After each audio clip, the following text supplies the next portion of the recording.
Whispers from the Dark.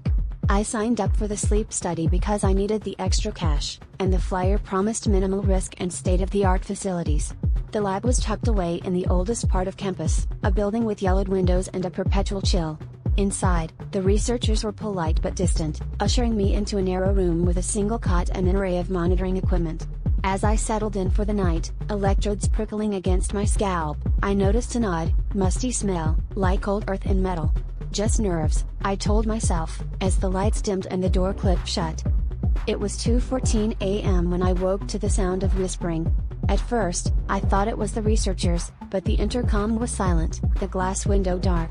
The whispers grew louder, a chorus of voices speaking in a language I didn't recognize, filling every corner of the room. I tried to sit up, but my limbs were heavy, as if something pressed down on my chest.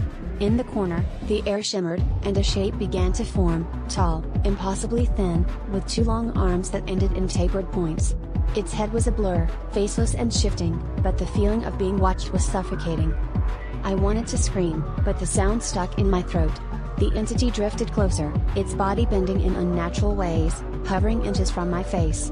I could feel its breath, cold and damp, against my skin as it leaned in, pressing something sharp and icy against my temple. Flashes of images burst behind my eyes, other students, eyes wide and mouths open in silent terror, their faces blurred like the thing's own. I realized with a jolt that I couldn't move at all. The thing was inside my head, rifling through my memories, searching for something. I could hear its whispers now, clearer: stay. Remember. Tell them. When I woke, the room was empty except for me and the tangled wires. The researchers were gone.